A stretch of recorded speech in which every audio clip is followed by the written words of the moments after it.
Vamos a tratar el tema de las elecciones nacionales 2025 y el mundo que se abre a partir de ellas.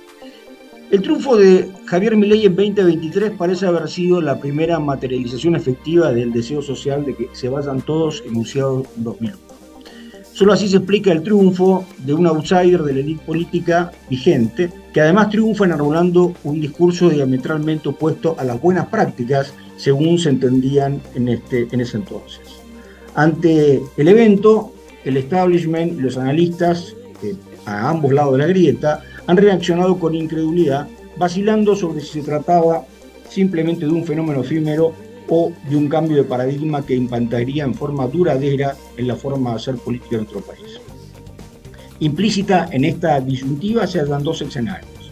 Si este fuera transitorio, su desenlace probablemente tendría un final brusco que demandaría el retorno de los desplazados para restaurar la gobernabilidad. Si por el contrario resultara permanente, las dos próximas rondas electorales verificarían el reemplazo en masa de los actores que dominaron la escena desde el 2003 a la fecha. Los recientes fracasos parlamentarios ponen de relieve la amplia brecha que separa a la agenda del Congreso de la del Poder Ejecutivo. Este enfrentamiento puede ser analizado desde la perspectiva anteriormente propuesta. Para esto tenemos la fortuna de contar con la participación del doctor Vicente Massot, conocido politólogo con el cual hemos conversado en otras oportunidades, que seguramente arrojará luz sobre estos problemas que estamos planteando. ¿Cómo le va, doctor? ¿Qué tal? ¿Cómo están ustedes? Bueno, bien. A la expectativa, como todo el país, de lo que va a pasar en los próximos dos meses. Yo empezaría con la siguiente pregunta.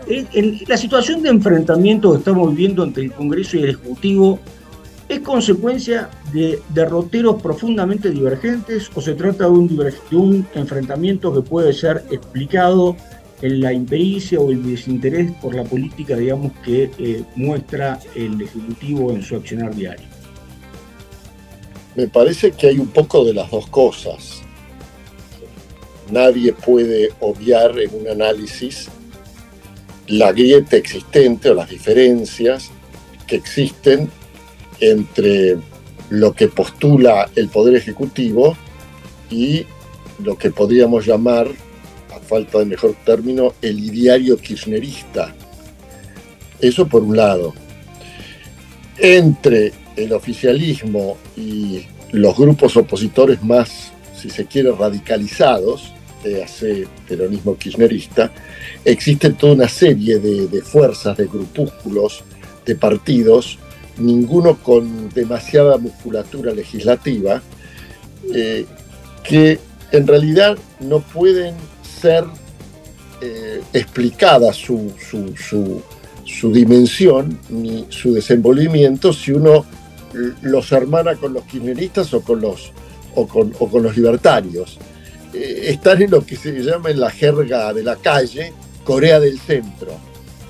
De modo tal que yo creo que aquí hay dos cosas. A mi juicio, una política demasiado agresiva, por momentos, no digo suicida, pero sí poco lógica del presidente en la forma en que ha tratado en estos 18/20 meses a muchos de sus aliados, que son aliados circunstanciales, pero son aliados absolutamente necesarios.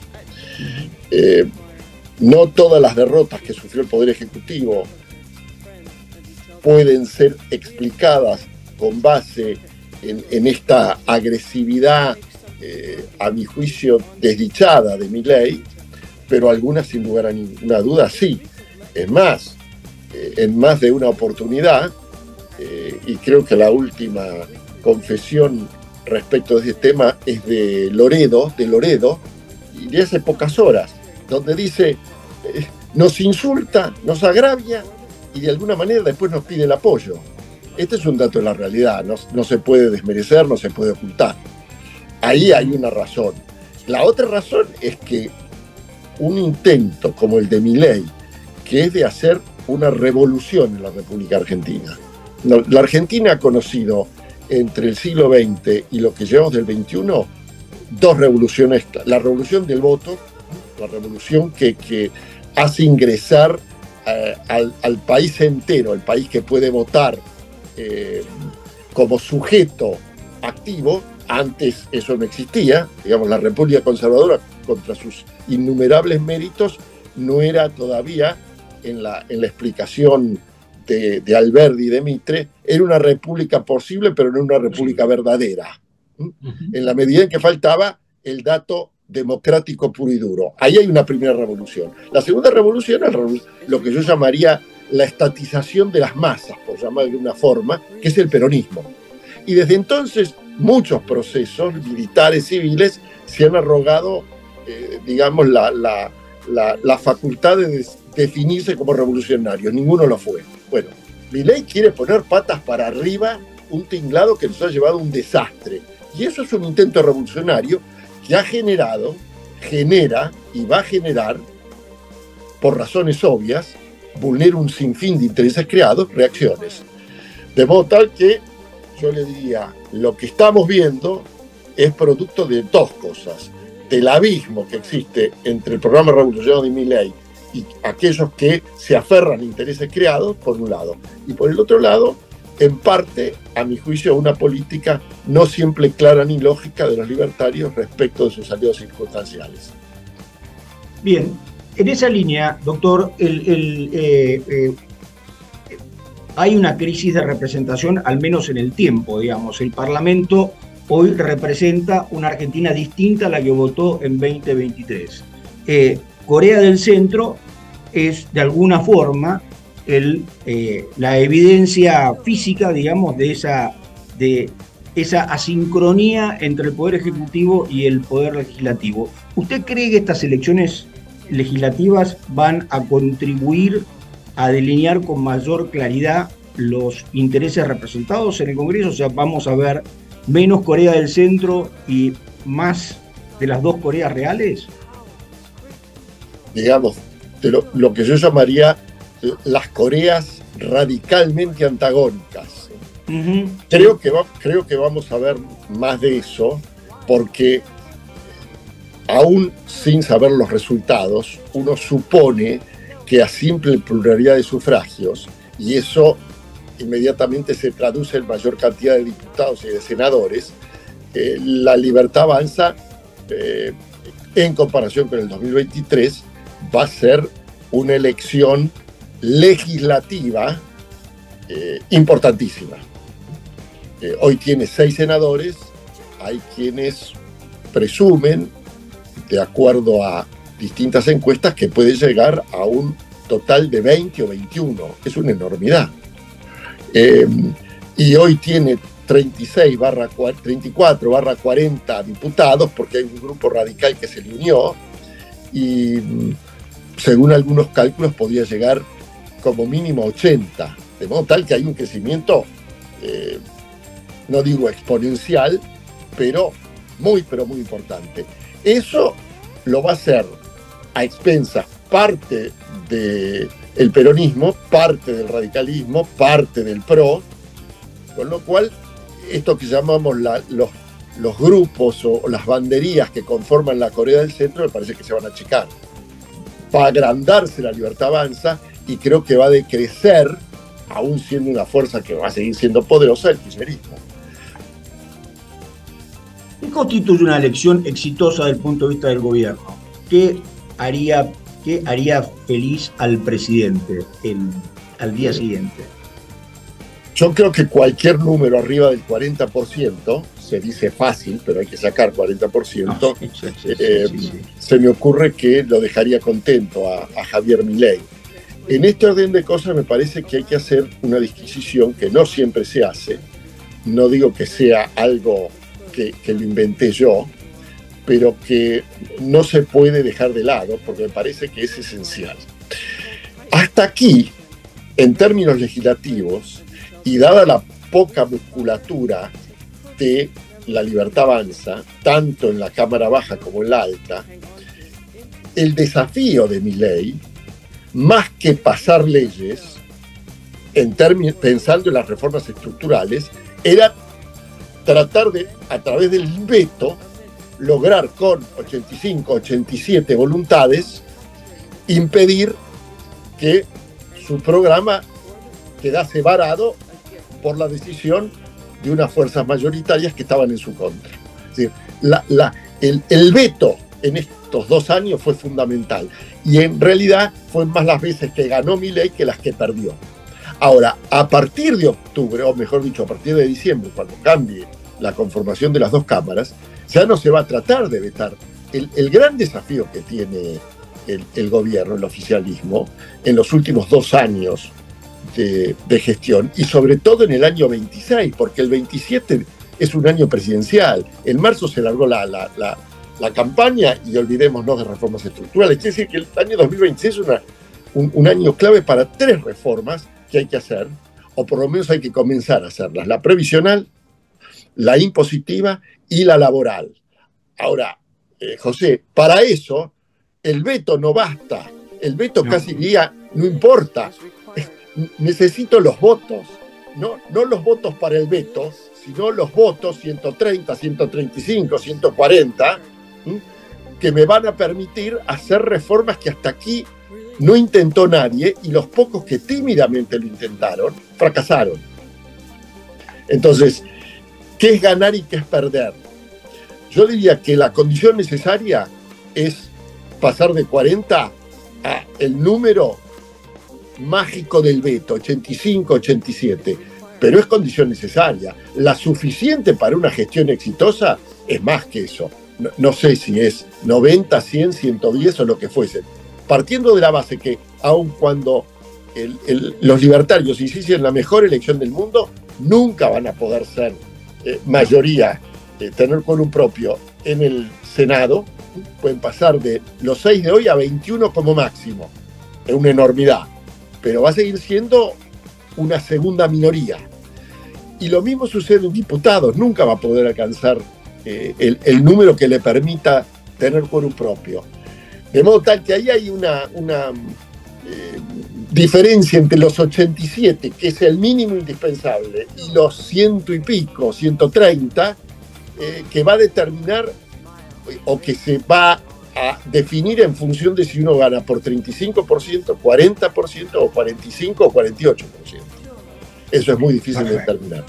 Yo diría, soy poco amigo de los vaticinios, porque me parece que el analista no debe vaticinar. Sospecho que a simple pluralidad de sufragios, que no es la forma mejor de medir la elección, porque es una elección legislativa, la Libertad Avanza va a salir como principal ganadora.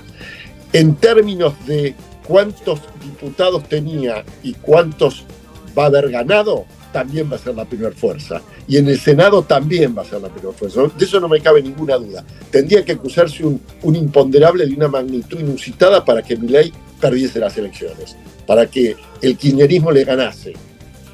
Ahora, el tema es, yo gano, pero ganar con el 35 no es suficiente. Ese es el tema. No hay que ver los números. El porcentaje es muy importante cuando uno lo traduce a cantidad de diputados y cantidad de senadores. Yo coincido absolutamente con su análisis, lo que me lleva a la siguiente pregunta. Está perfectamente claro que las reformas estructurales implican una necesaria ampliación de la base de apoyo parlamentario, y esto solamente puede conseguirse a través de la negociación. Las urnas no proveen la respuesta en esta oportunidad como para poder alcanzar los números necesarios. Ahí yo veo que hay una suerte de tensión, de contradicción entre lo que sería llamémosle, el plan económico versus el plan político. En el siguiente sentido: no hay ninguna duda que las reformas son imprescindibles para que mejore la productividad de la economía argentina, y esto tenga las virtudes que tendría en cualquier circunstancia.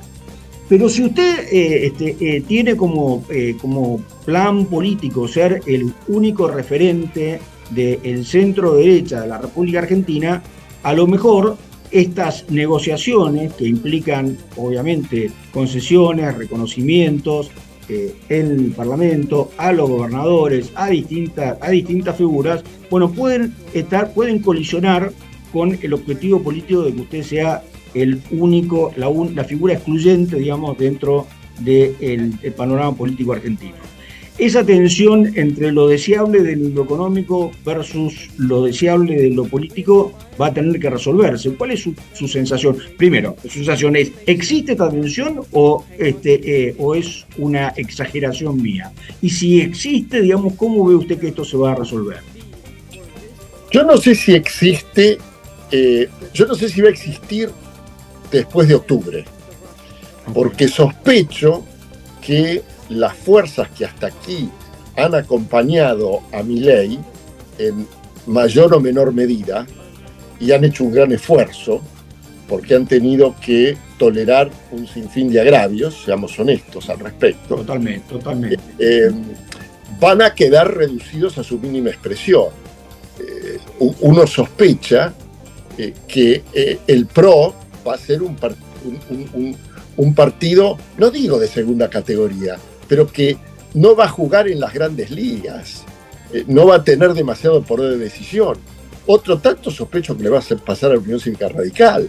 Las encuestas lo que determinan es una votación escuálida de los radicales, más allá de 3 o 4 provincias, de modo tal que la voluntad de Milei hegemónica, decir yo represento esto, ustedes síganme o los voy a pisar, sería impolítico, pero a diferencia de lo que sucede hoy, se me ocurre que con la nueva conformación parlamentaria, esos partidos van a tener no poco que decir, porque van a tener que acompañar y va a ser importante, porque todos los votos van a ser necesarios. Pero no sé qué capacidad tienen para articularse, no sé cómo van a quedar plantados en términos de quién es el jefe del radicalismo, quién es el jefe del PRO después de octubre, si sufren una debacle. Ahí yo no digo que no debe haber demasiados inconvenientes. Yo lo que creo, José, es lo siguiente, y por supuesto da para una conversación que excede los límites que tenemos hoy. De las 3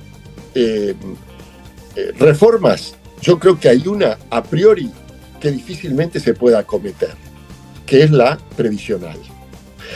Con una sociedad cuyo 50%, 40%, 45%, no sé, no todos los estudios revelan el mismo número, pero vamos a poner que sea el 40%. Si 40% de la población está en negro, es decir, no hace aportes, ahí tenemos un primer problema de órdago. Segundo problema, hay 2.500.000 o 3 millones que los irresponsables del kirchnerismo metieron sin ningún aporte. Ahora, usted suma eso y le agrega la ratio que exista entre los que aportan y los beneficiarios, 1 por 1.7, y no le da desde ningún lugar de la tierra, baja San Pedro y no lo puede arreglar. En Francia se discute si 3 por 1 alcanza. Imagínense que con las dos cosas que le dije, 50% está en negro y entraron 3 millones que no aportaron, imposible. No. Yo creo, soy un ignorante en la materia, me interesa estudiar, pero no podría discutir con un especialista. Si no vamos, hay 2 cosas. Primero, para ganar tiempo, la edad jubilatoria tiene que pasar de 65 a 70 y de 60 a 65. Y si fuésemos honestos con la idea de la igualdad y la paridad de género y todo, deberían ser todos 70. Pero bueno, no me quiero meter en cabeza de 11. Eso por un lado. Y por el otro lado, me pregunto, un sistema de reparto como el que tenemos hoy, ¿aguanta? La verdad es que yo creo que hay que volver a las AFJP. Pero ahora, ¿esto se puede hacer en 2 años? Yo sospecho que no, José. Y después tenemos el tema, la reforma impositiva. Es cierto, hay 110 impuestos, 120, 8 son los que recaudan poco más o menos el 90%, está bien, yo lo reduzco.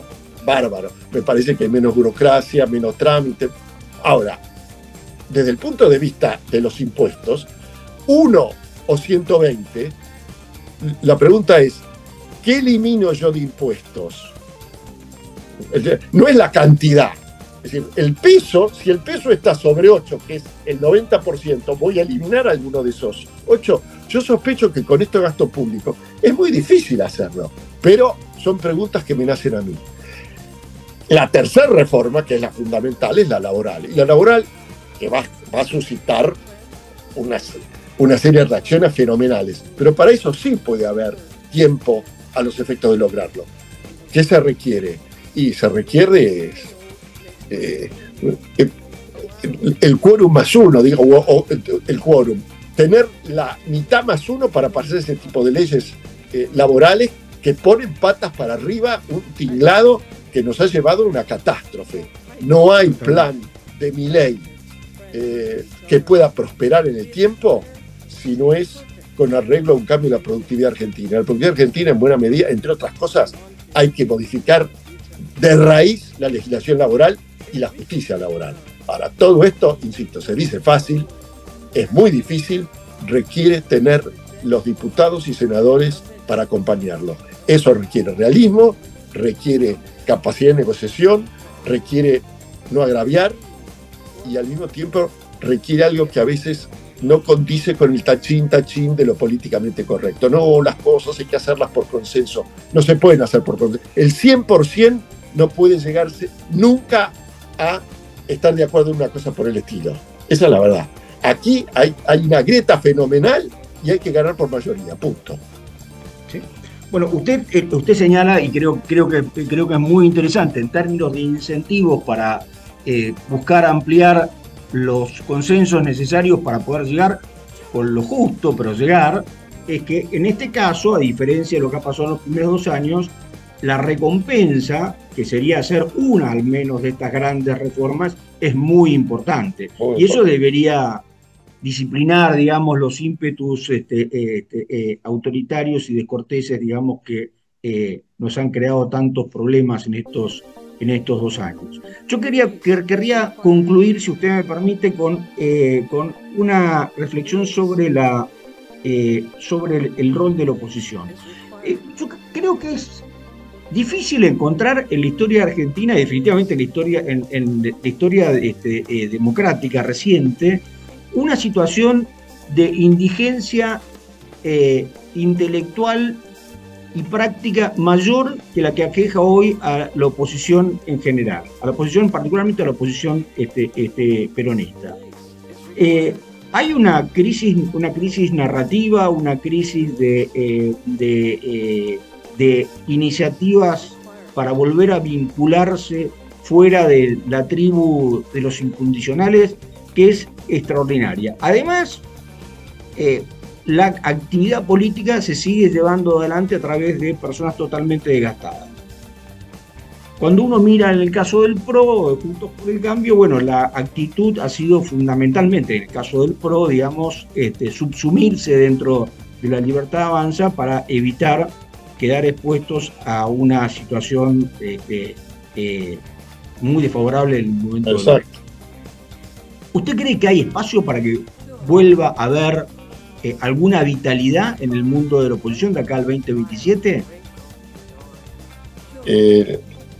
Usted sabe que yo no me ando con vueltas y lo políticamente correcto está muy lejos de mi pensamiento. Le digo sinceramente, no tengo más que ver las listas que se han presentado, fuera de 4 o 5 personas que uno dice que son competentes, que conocen determinadas materias, que van a exponer y defender posiciones de uno u otro lado en el Parlamento.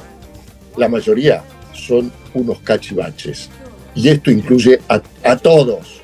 ¿Por qué? Porque prima el amiguismo, prima los punteros. A nadie se le ocurre decir, señores, pongamos parte de los punteros, puede ser, pero dividamos las listas. En general, ¿quién arrastra? Seamos honestos en esto. Uno puede decir, la gente antes de votar hace un análisis concienzudo, riguroso, respecto de todos y cada uno de los candidatos que figuran en cada una de las boletas partidarias. Y después de pensarlo y razonarlo y discutirlo, vota macana. Hay uno que conocen y por ahí lo votan porque sí, o lo votan porque siguen a Milei o porque siguen a Cristina Kirchner. Siendo así, la verdad es que uno podría poblar las listas de gente muy capacitada, sabiendo que si no arrastran un voto, ponga la cabeza, el número 1 candidato, al que más, a un cantor, a un jugador de fútbol, a quien sea. Pero de ahí para abajo, uno podría, sin suicidarse, juntar por lo menos la mitad de las listas a gente de primer nivel. Nadie lo hace. Ojo, en esto no le caigamos solamente al peronismo, al kirchnerismo. No lo hace Milei, no lo hace Macri, no lo hace nadie. Van los amigos, las novias, los novios. Así es muy difícil. Y si a eso se le agrega el desastre, pero ahí entramos en los problemas estructurales de Argentina, de lo que es la educación primaria, secundaria y universitaria, entre nosotros, y uno dice, ¿por qué voy a creer que la clase política que llega va a ser distinta a la media argentina? Bueno, es lo que tenemos. Desgraciadamente, por eso el país está así.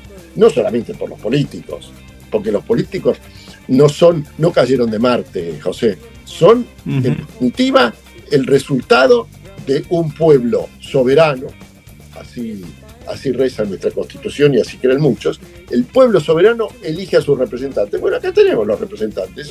Ese es el reflejo de lo que es la Argentina.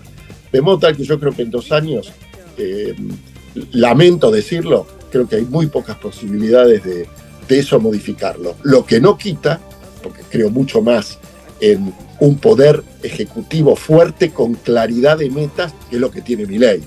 Milei es un caso único, me parece, en la historia argentina contemporánea, y lo que está haciendo no tiene antecedentes, y más allá de las cosas que puedan no gustarme, creo que ojalá tenga éxito, porque en definitiva lo que ha demostrado es que tiene una idea, que esa idea no van a torcerle el rumbo, y que en ese orden de cosas, más allá de que haya elegido a bastantes cachivaches, son armadas brancaleones los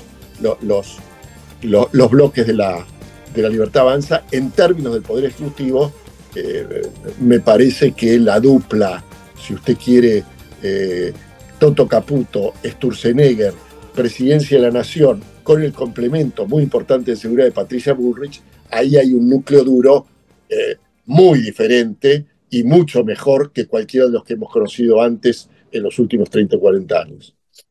Absolutamente, yo coincido 100%. La verdad que un buen diagnóstico y la firmeza para actuar en consecuencia obran maravillas, digamos, y eso es lo que nos ha traído hasta acá.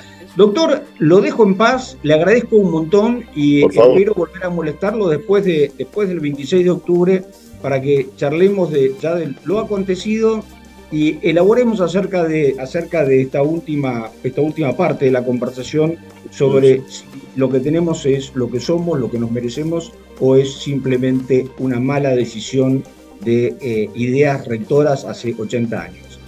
Me parece perfecto, porque además creo que hay que tomar en consideración, nosotros acá tenemos 2 elecciones, una específica de la provincia de Buenos Aires, el 7 de septiembre, que es una elección de carácter, es una batalla táctica, la de octubre es estratégica.